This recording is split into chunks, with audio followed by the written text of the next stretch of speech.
لا يؤمن أحدكم حتى يحب لأخيه ما يحب لنفسه. Your iman will not be completed at least you love your fellow Muslim as you love yourself.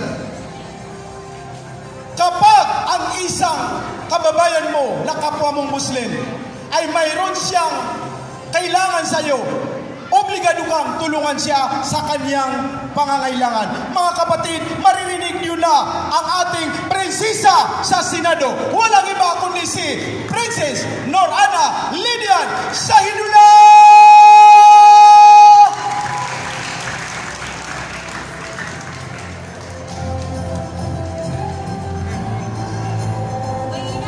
Bismillahirrahmanirrahim. Assalamualaikum warahmatullahi ta'ala wa barakatuhu. At siyempre, nagpapasalamat muna ako kay Sultan Batimbang Al-Haj, the Sultan ng Pilipinas. Palakpakan natin siya. And sa lahat na ng kasama niya dito ngayon, and of course, sa inyong lahat, lalo na sa mga kababaihan. Alam nyo, ako ay si Princess Norana Lydian Indanan Shahidullah from the province of Sulu, at ako ipinanganak sa Indanan Municipality, at ako ay isang na royal blood din. And naging mayor po ako sa isang municipality na hiwala akong kamag-anak. Ngunit ang salita nila is Siyama, na hindi ko naiintindihan because I am a tausog. Pero ang ginawa ko, kinaibigan ko silang lahat. At kaya ang slogan ko is unity and diversity. Dapat magka-unite tayo lahat, lalo na ang Muslim. Pareho tayo. So ngayon, nagpasalamat po ako sa pag-imbita ninyo dito upang makilala ninyo ako na makilala din ko kayo. At pagkatapos, alam nyo kasi doon sa atin sa Mindanao, kunting bagay lang gera. So ngayon, pag naubos na ang lalaki, papunta na sa gera, ako na lang babae. So, may casualties, ganyan. Hindi na ako natatakot, nakakita ng dugo. At ang ginawa ko, lahat ng mga kababaihan, sabi ko, gawin ninyo ito, ikaw ang magdala, ako. Sabi ng aking asawa, kumusta dyan? Minortal na ba kayo? No. Kumakanta po kami dito. Kasi ayoko siyang mabahala, magka-problema. Ano na kaya ang nangyari? Although, alam naman ninyo, kapag tayo mamatay, ang mga lalaki, mag-aasawa ka agad, diba? Pero for me, it doesn't matter. Ang importante, makatulong ako sa mga constituents ng aking husband. Isa lamang siya, station commander. Ngunit nakita nila ang aking performance, that I believe in what saying that the man success is a woman behind. So palakpakan natin ang mga kababaihan. Ngayon, nung makita nila na pa-peaceful ko, doon ako na marunong mag-operate ng mortal dahil wala nang lalaki eh.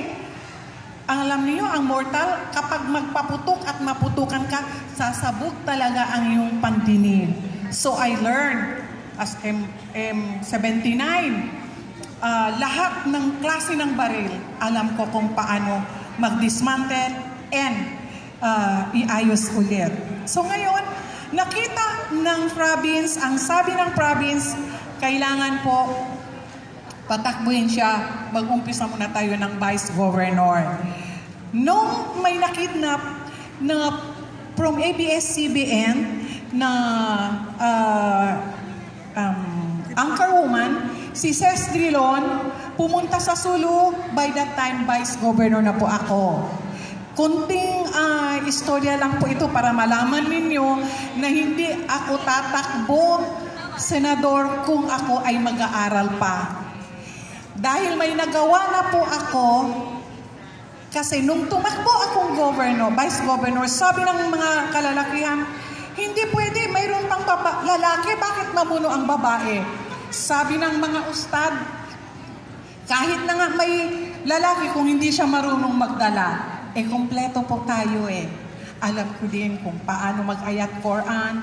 And also, ang kanta ko is based on a true-to-life story na in our dialect, it's Itauso.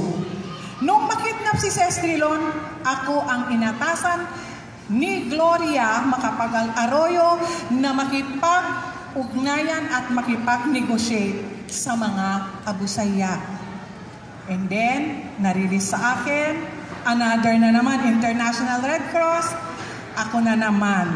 So doon ako, tinutukan ako ng baril, bakit hindi ako natakot?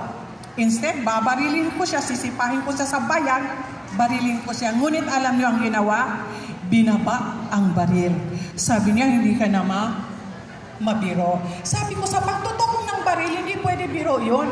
Dapat itinuloy mo na.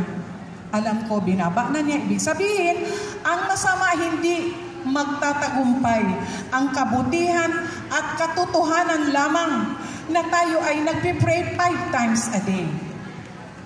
Ngayon, before that, I almost forget. Of course, I would like to congratulate for the first anniversary ng Sultanito Bulacan. Sultanito Bulacan. Sultanito Bulacan. Bulacan. Sultan Yahya Gamor, can you please kasi gusto ko din makilala isa. So, and of course, Yaya, ayan o. Madam Princess, ayan na. Sultan Haji Yahya Gamor, Sultan ng Bulacan. Yun siya, naka-white, diba? And of course, our beloved Ustads, Isa Javier, magkasabay pa yata kaming dumating. And of course, the Sultan ng Bulacan, Haji Yahya Gamor. Haji Yahya Gamor, thank you po. Pasensya na, this is just our first time to meet, and then later, I can recall your name already. Thank you po. And nang makita ako, nagawa ko lahat. In my 20% development fund ko, yun ang ginagamit ko. We have a 24 municipality in Sulu. So every month, Papicol, next time, Maimbong, next time, ganun, ginagamit ko. Kahit wala na po akong pera. Kasi sinasabi nila is 20% development fund. And now, naging congresswoman po ako. Marami akong natulungan. Ngayon, kapag pala rin tayo sa tulong ni Allah, at saka yung si Sultan Pakibibang Alahas,